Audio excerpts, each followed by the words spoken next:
Buenas noches, doctora. Hola, buenas noches chicos, ¿cómo están? Bien, ¿usted? Bien, ahora bien. Después de una corrida importante, bien, ya más tranquila. Bueno, niños, vamos a empezar la clase. Hay pocos participantes, pero bueno, es tarde, así que el tema de hoy es hepatopatías y embarazo. Una bolilla muy linda porque este, tiene síntomas y signos muy específicos cada una de estas patologías y es frecuente. Así que vamos a empezar con la clasificación de hepatopatías y embarazo. Las hepatopatías y embarazos se clasifican en hepatopatías propias del embarazo. ¿Lo pueden ver ahí?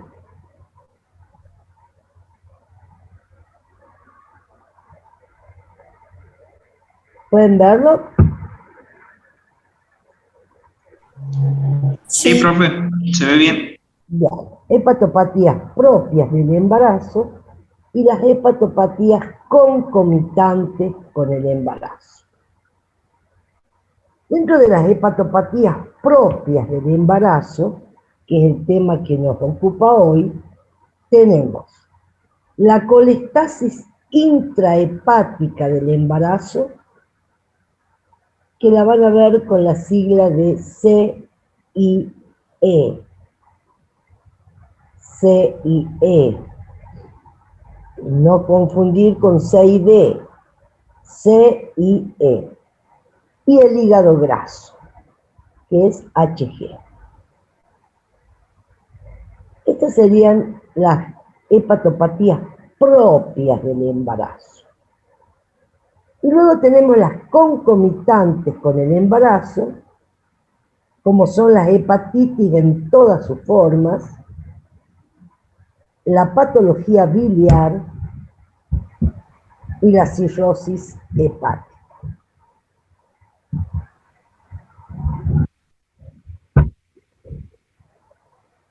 Vamos a empezar a hablar de las hepatopatías propias del embarazo y dentro de ellas la más común, que es la colestasis intrahepática del embarazo. Y cada palabra de esta patología es concreta, clara y específica de la misma. Por eso es fácil el diagnóstico, siempre y cuando uno la conozca, uno lo haya estudiado. Y esta colestasis, o en realidad estas hepatopatías propias del embarazo, se caracterizan por ser patologías del último trimestre del embarazo. Y eso tiene la obstetricia, que está muy bien dividida las patologías de la primera, de la segunda y de la tercera mitad de la tercera parte del embarazo, o sea, del tercer trimestre. Estas hepatopatías propias son del tercer trimestre del embarazo.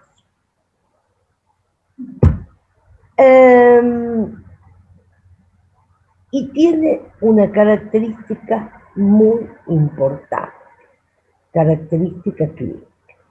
Y acá empiezo. No se la van a olvidar porque es muy concreto. Se caracteriza por prurito palmoplantar, de persistencia nocturna, que a veces se generaliza y que desaparece ni bien terminado el embarazo. Vuelvo a repetir, patología que se caracteriza por prurito palmoplantar, de persistencia nocturna, que a veces se generaliza y que desaparece ni bien terminado el embarazo. Solo En un 10% de los casos se presenta ictericia. Solo en el 10%.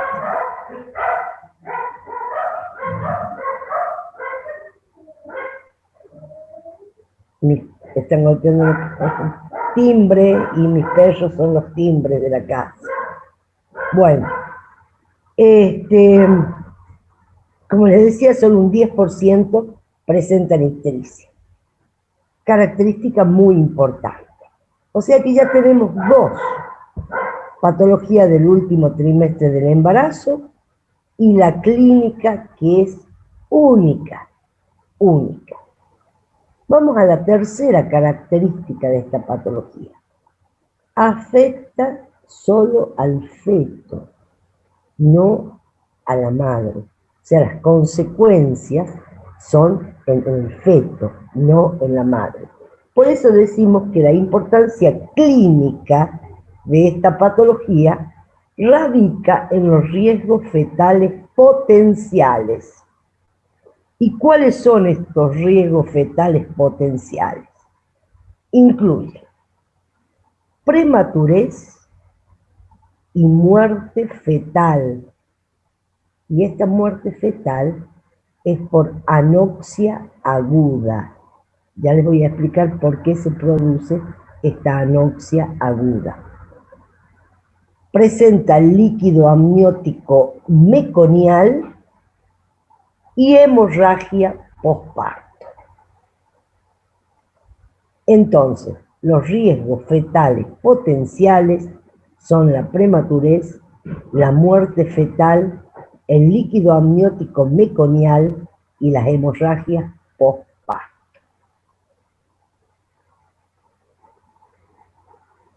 Si bien la etiología es desconocida, pero se cree que hay un defecto hepático congénito en la metabolización de los estrógenos. Como toda patología, presenta factores predisponentes. Y acá vamos a la cuarta característica. Esta patología tiene predisposición familiar. Se observa en pacientes multípara y más de 30 años. Y tiene una recurrencia en los embarazos siguientes de un 30%. Pero la característica es que se da en pacientes de más de 30 años multíparas.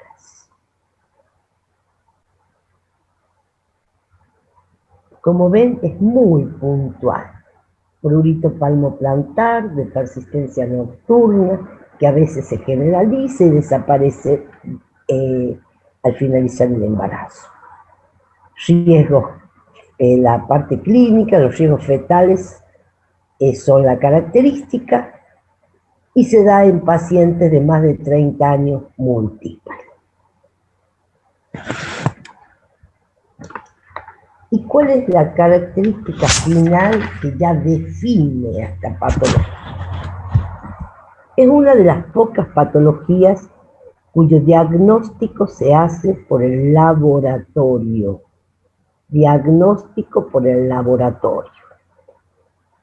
Y por supuesto, al ser una colestasis, va a mostrar un patrón obstructivo biliar con transaminasas elevadas, pero nunca más de 1000 unidades por litro, una bilirrubina que raramente supera los 6 miligramos por decilitro, y hay una deficiencia en la absorción de vitamina K. Una deficiencia en la absorción de vitamina K. Pero ¿qué es lo característico? ¿Qué es lo que hace diagnóstico de esta patología? El diagnóstico se hace a través de la elevación de los ácidos biliares séricos 10 a 100 veces mayor a su valor normal. 10 a 100 veces mayor a su valor normal. Eso hace diagnóstico de colestasis intrahepática del embarazo. Aumento de los ácidos biliares séricos. Y estos ácidos biliares, estas sales biliares, van a producir una mayor respuesta contráctil a la oxitocina,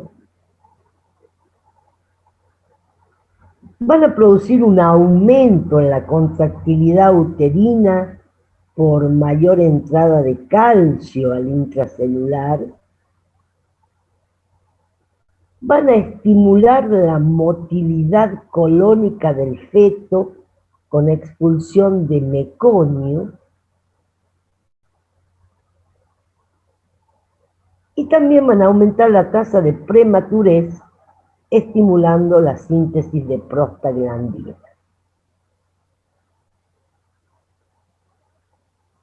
Y estos riesgos fetales potenciales, que producen la muerte del feto por anoxia aguda, no por hipoxia, por anoxia aguda, es decir, lo mata al feto rápidamente, es debido, y no se sabe qué es lo que gatilla la eliminación excesiva de sales biliares al torrente circulatorio que impacta en el cordón y en el pulmón del feto, produciendo la anoxia aguda y la muerte del feto.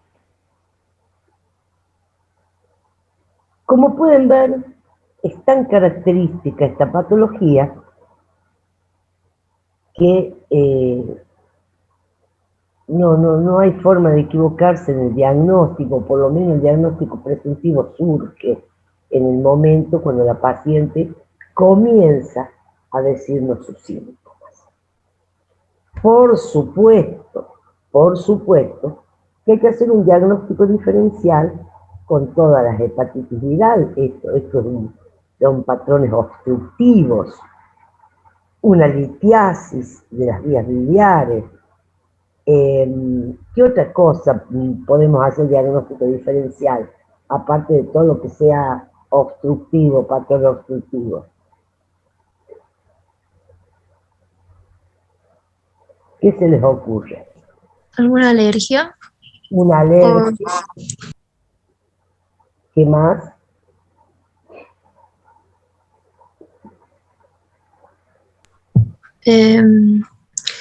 Ahí puede ser también por lo que mencionaba del prurito, las dermatitis atópicas o por contacto. Sí, también.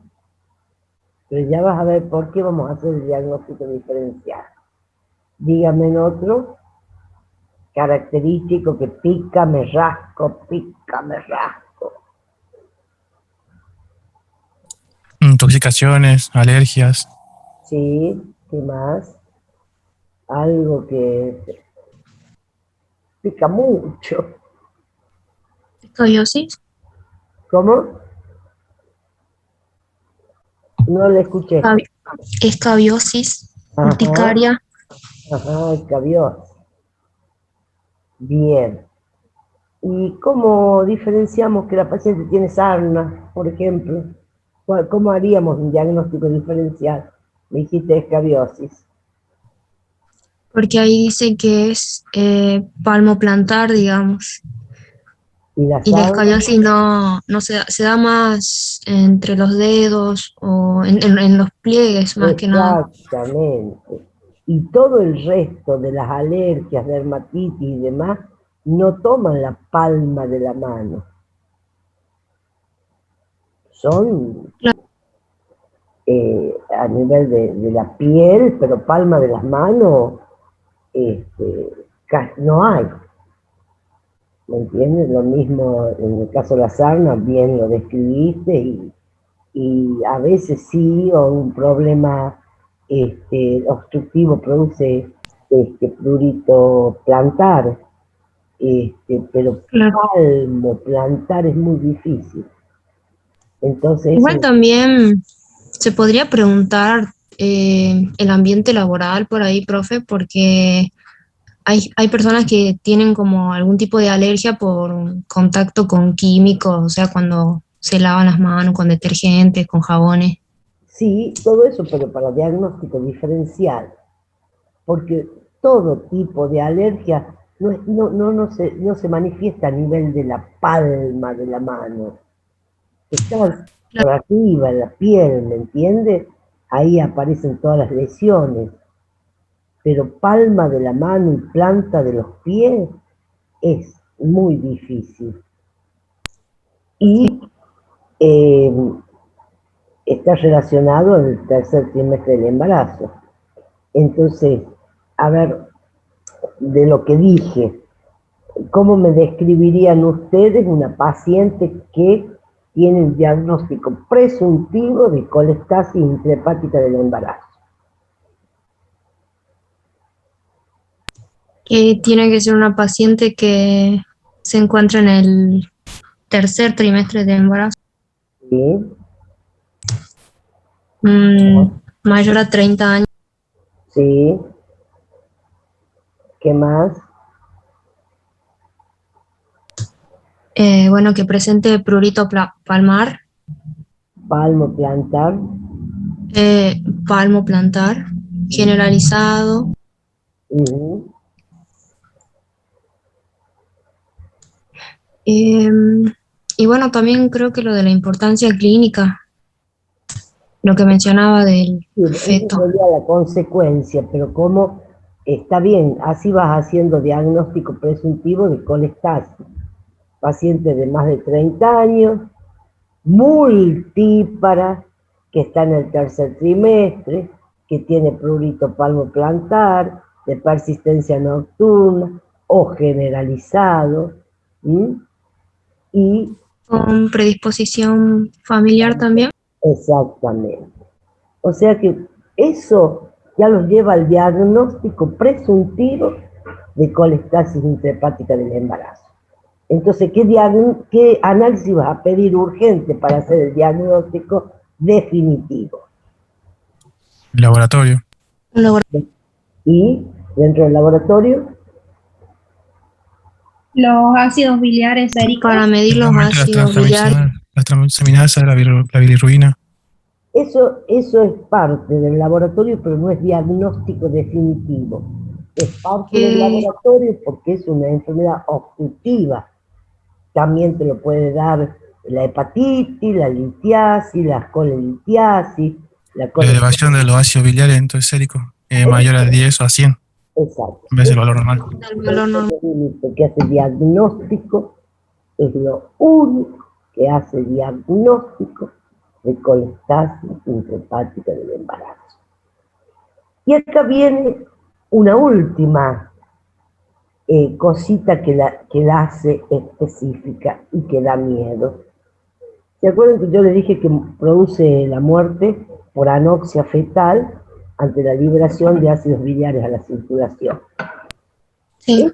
Esa liberación se produce, y tampoco se sabe por qué, se produce a las 37 semanas. Mi perro, perdón, está jugando con el cable de la computadora y nos vamos a quedar... ¡Ay, Dios! Bueno, No hay problema. ya está, ya lo saqué.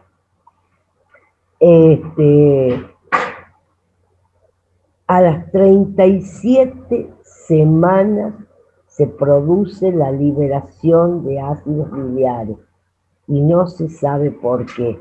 Por eso, cuando nosotros tenemos diagnóstico de colestasis intrahepática del embarazo, perdón, salí de acá, salí.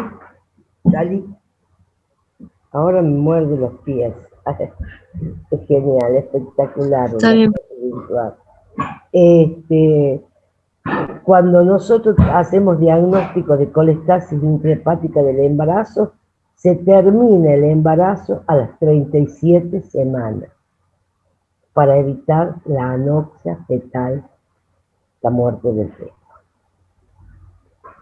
Eso sería la conducta, pero nosotros tenemos que solucionar Mientras tanto, hasta llegar a un poquito antes de las 37 semanas, nosotros tenemos que solucionar un problema que tiene la paciente que es desesperante, que produce este trastorno psicológico, que es ¿Rito? el prurito palmoplantar. Es terrible y de noche no pueden dormir, no hay forma de que eso ceda. Entonces hemos buscado una serie de medicamentos, desde los antihistamínicos que se usaban antes, como la hidroxina, la colestiramina, pero lo que da en el 70% de los casos resultados, no en todos los casos, es la medicación con, se los voy a anotar, ácido urso desoxicólico.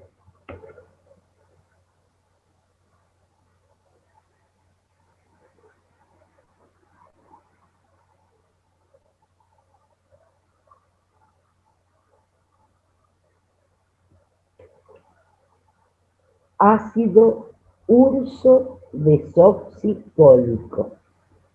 Esta es la medicación específica para el prurito en las colestasis intrahepáticas del embarazo. Y esta medicación tiene como dosis entre 600 y 1200 miligramos por día. Entre 600 y 1200 miligramos por día. Entonces, la conducta, terminación del embarazo a las 37 semanas. La forma de aliviar el prurito a través del ácido urso desoxicólico entre 600 y 1200 miligramos por día. Doc, ¿y eso por cuánto tiempo sería? Depende de la edad gestacional de la paciente. Acuérdate que puede empezar a las 30 semanas hasta que termine el embarazo. Y te puedo asegurar que a veces no da resultado. Y tenemos serio problema. Sí, da resultado, como le dije, en el 70% de los casos. Pero he tenido pacientes que no han tenido respuesta a esa medicación. Y hemos puesto esa medicación con antihistamínico y hasta Dexa. ¿Me entienden? Y no hay más. Y no hay más. Entiendo bien, gracias. Y ahí podríamos terminar el embarazo, por ejemplo, si vemos que por ejemplo, se completó la maduración pulmonar, o si esperamos las 37 semanas. No, tratamos siempre con el laboratorio a mano, tratamos de llegar a las 37 semanas, salvo que hay una alteración importante en el laboratorio y bueno, ya empieza el patrón obstructivo a aumentar sus valores, sí terminamos el embarazo. Mientras tanto, lo vamos monitorizando el feto, le hacemos lo que llamamos monitoreo fetal. Bueno, les voy a explicar rápidamente, no sé si habrán visto ustedes un monitoreo fetal o saben lo que es. Bueno, el monitoreo fetal es como se lo hace a través del monitor con un aparato que registra los latidos cardíacos fetales, como si fuera un electrocardiograma, pero este monitoreo nos habla sobre la vitalidad fetal y nos permite, mientras nos da reactivo, saber que el feto está vital. ¿Qué es un feto? ¿Qué se imaginan un feto vital? Normal, con la... A ver, te digo, ¡ay, qué vital que está este feto! ¿Qué se imaginan? ¿A qué me estoy refiriendo? Agitado, profe, puede ser. ¿Cómo? Agitado. Una buena frecuencia cardíaca. Una buena frecuencia cardíaca, sí. Sí. Sentí que bien late el feto. ¿Qué otra cosa estoy diciendo? Qué vital que es un niño. Qué vital, le digo a la mamá. Que el crecimiento va correspondiente a las semanas. No, no, lo estoy viendo, lo estoy tocando en ese momento, lo estoy viendo ecográficamente, Como el que o lo estoy se mueve, monitoreando. que se mueve. Exacto, que se mueve bien. Y para que el feto tenga unos buenos latidos y el feto se mueva bien, ¿qué necesita? ¿Qué necesita tener en el antro materno para que se mueva bien, para que lata bien, haga unos buenos latidos? ¿Qué debe tener? ¿Estímulos? ¿Cómo? ¿Estímulos? No, porque hay fetos que están planchados, por más que vos lo estimules, le falta algo. ¿Oxígeno? Claro, oxígeno. Vitalidad es igual a oxígeno. En este momento me acabo de ahogar y con saliva y no tengo nada de vitalidad. Ajá, sí, profe. Entonces, le voy a explicar. Vamos a hacer de cuenta que el feto tiene un bolsillito imaginario. En ese bolsillo, toda la comida que le entra, él come y lo que le sobra, lo guarda. Cuando por algún motivo la madre no puede comer, la madre está enferma, la madre tiene patología, no le llega buen nutriente, entonces ¿qué hace el feto? Mete la mano al bolsillito y de lo que guardo, tú comes, pero come poquito. Pero él tiene el tiempo de decirle al médico a través de la ecografía, mirá, me estoy flaco, ¿no ves que no estoy aumentando de peso? Dame de comer. Eso nos dice el feto mientras le hacemos la ecografía. Está flaquito, tiene poco peso. Entonces nosotros ya vemos la forma de darle de comer. Lo que el feto no puede ni guardar ni avisar es que no le llega oxígeno, por lo tanto no puede guardar oxígeno. Entonces el monitoreo fetal nos dice si el feto tiene la suficiente cantidad de oxígeno como para permanecer en el antro materno, como para bancarse las contracciones en pleno trabajo de parto, que es lo fundamental que avisa. También a través del monitoreo fetal podemos saber hasta, qué sé yo, hay muchas patologías que ya no es el tema, pero es más o menos para que lo entiendan, referido a lo que estamos viendo ahora. El feto no puede ni guardar ni avisar que le falta oxígeno. Por eso el monitoreo fetal habla de vitalidad fetal. Y vitalidad fetal es igual a un monitoreo reactivo. Por lo tanto, cuando al feto le falta oxígeno, a través del monitoreo nos avisa que es no reactivo, que no está recibiendo oxígeno, y eso nos hace, dos monitoreos no reactivos, ver la posibilidad de terminar el embarazo. Y en esta patología se los monitoriza así. Por supuesto, nosotros tratamos de llevarlo hasta antes de las 36 semanas, o tener un feto de 10, pero muchas veces se ha tenido que terminar el embarazo cuando ha aumentado el patrón obstructivo y ni bien realizada la madurez pulmonar fetal. ¿Lo entendieron? Sí, Sí, profe. Bien.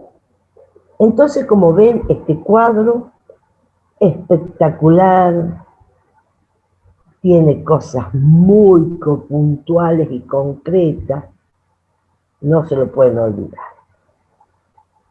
Pero hay otro, que es el segundo. que es el hígado graso, que es gravísimo, porque acá afecta a la madre fundamentalmente y por ende al feto, pero es la madre la afectada. ¿Y qué es el hígado graso? Patología muy mentirosa, que nos hace confundir, que nos hace hacer diagnósticos malos, con mal resultado materno. Pero también nos da ciertas herramientas para que, bueno, ante todo este grupo de patología que no sé qué es, tengo estas herramientas para hacer diagnóstico diferencial. Y es lo que les voy a enseñar. El hígado graso es una forma especial de falla hepática aguda grave que aparece en el tercer trimestre de la gestación. Y tiene las siguientes características. Aparece en pacientes jóvenes, primigestas, y escuchen esto, con fetos de sexo masculino o embarazo doble, pero en ese caso el embarazo doble es por mayor producción fetal de ácidos grasos libres. Entonces, falla hepática aguda grave, que aparece en el tercer trimestre, en pacientes jóvenes, primigestas, con fetos de sexo masculino. Mecanismo patogénico poco definido, pero se demostró que hay un defecto hereditario en la beta oxidación mitocondrial de los ácidos grasos de cadenas largas producidos por el feto o la placenta. Vuelvo a repetir. Un defecto hereditario en la beta oxidación mitocondrial de los ácidos grasos de cadena larga producida por el feto o la placenta.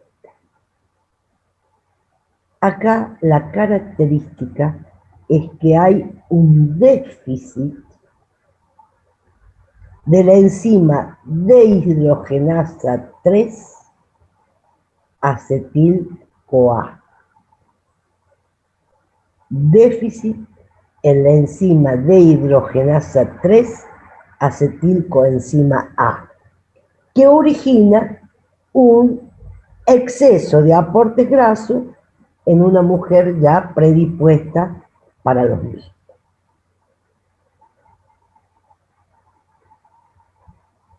¿Y por qué les digo que es mentirosa la enfermedad? ¿Por qué nos hace confundir tanto?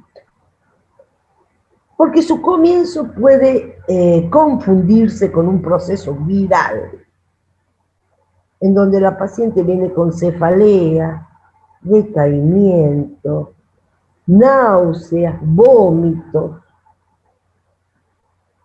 hasta que la ictericia de intensidad creciente aparece una semana después de iniciado esos síntomas. Por eso siempre que viene a la guardia una paciente joven, primigesta, del tercer trimestre, y más aún si sabemos que es un feto masculino, diciendo que está decaída, que no se siente bien, no le dejen ir. No importa que hagan un mal diagnóstico y sea un proceso gripal y te digan por qué internaste, es un proceso viral, y te digan por qué internaste ese proceso viral, si puede resolverlo en su casa, no importa. Porque esa internación le va a salvar la vida a la paciente con las herramientas que yo les voy a dar ahora. porque esa paciente que se va a la casa, a la semana vuelve histérica y chao, la enfermedad se ha desencadenado. ¿Y por qué le digo que es tan mentirosa? Porque coexiste con manifestaciones de preeclampsia, es decir, de hipertensión, en donde viene con hipertensión y proteinuria. E inmediatamente se desencadena una serie de síntomas y signos que pueden llevar a la paciente a la muerte. Signos de insuficiencia hepática, como ascitis, coagulopatías, encefalopatía hepática, falla multiorgánica, como coma, hemorragia digestiva, ira y hasta otras manifestaciones clínicas como diabetes insípida y pancreatitis, con toda la sintomatología del drama pancreático de Dieulafoy que se hablaba antes. Toda esta patología se desencadena rápidamente, larga la ictericia y de ahí larga todos los otros síntomas. Puede llevar a la muerte de la paciente. Por eso le decía que nosotros tenemos herramientas en el laboratorio. No se hace diagnóstico de esta patología por laboratorio, no. El único diagnóstico se hace a través de la anatomía patológica. Pero sí el laboratorio nos tira unas herramientas que las podemos pedir en la guardia, a la noche, a la hora que sea, en el momento que llegue esta paciente, y que antes de dejarla ir, yo le largo 3 cositas del laboratorio que no me la pueden negar. ¿Y qué es lo que pedimos para orientarnos en esta patología? Glóbulos blancos, porque esta patología produce una leucocitosis de más de 30.000 blancos. Plaquetas, porque coexiste con una coagulopatía, por lo tanto vamos a tener una plaquetopenia. Y tiempo de protrombina, que nos va a dar prolongado. Entonces, si tenemos una paciente con un embarazo del tercer trimestre, joven, primigesta, con feto de sexo masculino, que viene a la guardia refiriendo un proceso viral, pidan esas 3 cosas: leucocitos, tiempo de protrombina y plaquetas, que van a tener el diagnóstico. Y no la van a mandar a la casa, porque a la semana va a volver con ictericia y con todo el cuadro desencadenado. Después tienen tiempo para pedir los otros análisis, como es una glucemia, donde vamos a tener una hipoglucemia severa. Vamos a tener, por supuesto, todos síntomas como hiperbilirrubinemia, hasta 10 o más de 10 miligramos por decilitro, aumento de las transaminasas, 500 unidades internacionales por litro, proteinuria e hipocolesterolemia, entre otras. Pero lo básico acá, leucocitosis, tiempo de protrombina prolongado y plaquetopenia. Como les digo, esta patología, el diagnóstico se hace a través de la anatomía patológica, donde la biopsia nos va a dar una esteatosis microvesicular en el hígado. Esteatosis microvesicular, característica del hígado graso, característico. Ante tan grave patología, la única conducta es la terminación del embarazo a las 34 semanas o no bien comprobada la madurez pulmonar fetal.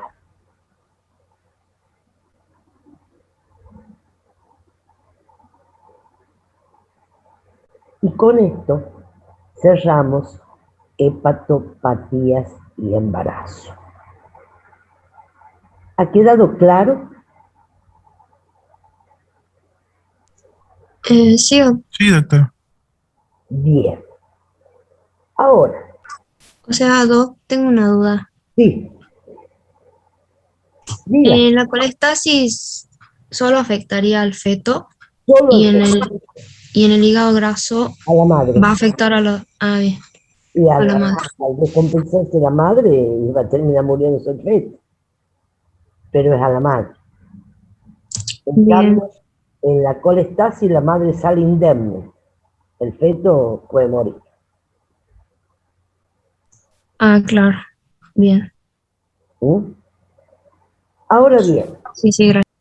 en esta bolilla que ustedes tienen hepatopatías y embarazo, también figura otra patología que no sé realmente por qué figura, que es la hiperemesis gravídica. La hiperemesis gravídica es una patología ginecológica, no una patología obstétrica. Todo lo referente a ginecología va hasta las 20 semanas, más o menos, en realidad hasta las 14 semanas, el resto es para obstetricia. Y esta hiperemesis gravídica es una patología ginecológica. Pero bueno, nosotros la vamos a ver también porque sin duda en el consultorio vemos hiperemesis gravídica. Es cortita, así que vamos a redondear esto. Ustedes saben que el embarazo produce emesis, vómitos. Sí. ¿Qué es la diferencia de hiperemesis? Hiperemesis es una patología. En cambio, la emesis no, es propia del embarazo. ¿Y cómo definimos la hiperemesis gravídica? Es la presencia de náuseas y vómitos en el embarazo en ausencia de otra patología que la produzca o la explique. Vuelvo a repetir, la hiperemesis es la presencia de náuseas y vómitos en el embarazo en ausencia de otra patología que la explique. Un minutito. Luqui, ahí termino la clase. Que lo deje en el garaje por las dudas. Bien. Bien. Ok. Entonces, presencia de náuseas y vómitos en el embarazo en ausencia de otra patología que lo explique. Que evoluciona de manera severa y que produce pérdida de peso mayor al 5% del peso corporal. Eso es característico. La pérdida de peso mayor al 5%. Produce deshidratación, cetonuria y desequilibrio hidroelectrolítico. Pero se caracteriza, porque ustedes ven que todas las patologías de alguna manera tienen una cosita en la que nosotros hacemos hincapié. Aparece alrededor de la 5ª semana de embarazo y se resuelve antes de las 20 semanas. Por supuesto que en todo ese lapso de las 5 hasta antes de las 20, la paciente la pasa re mal, internada, porque por el vómito, por su pérdida de peso y hasta por sus alteraciones psicológicas, que provoca este vómito. Pero, vuelvo a repetir, presencia de náuseas y vómitos en el embarazo, en ausencia de otra patología que lo explique, que se caracteriza porque hay una pérdida de peso de mayor del 5%, deshidratación, desequilibrio hidroelectrolítico, que aparece en la 5ª semana y se resuelve sola antes de las 20 semanas.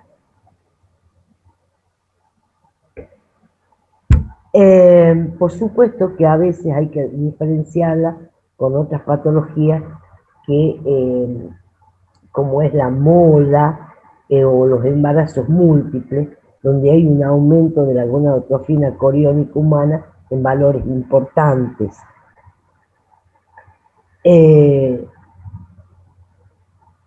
Pero como le digo, es una patología que se resuelve sola y que solamente la internación se basa en, por supuesto, evitar la deshidratación, y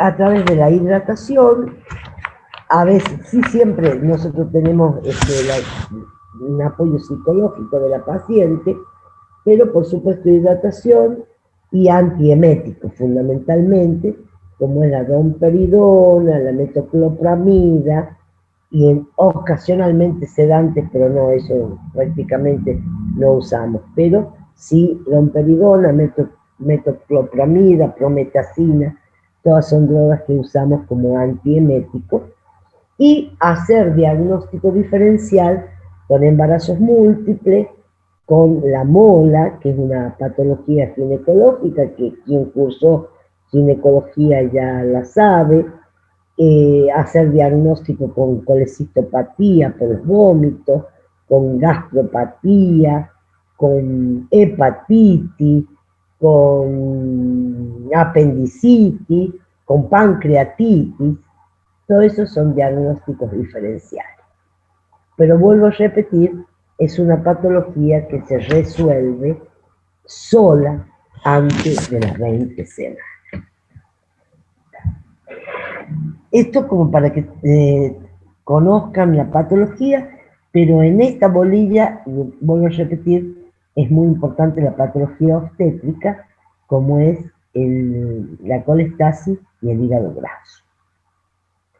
Así que con esto terminaríamos esta bolilla, y bueno, espero que haya sido clara la explicación. Sí, profe, muchas gracias. Bueno, chicos, entonces nos vemos mañana. Ya vamos a ver el tema que vamos a posiblemente hagamos restricción de crecimiento intrauterino o vemos control prenatal. Ya vamos a ver en qué nos vamos a detener mañana. Así que buenas noches y los veo de nuevo mañana. Bien, doc. Bueno, Buenas profe, noches. buenas noches.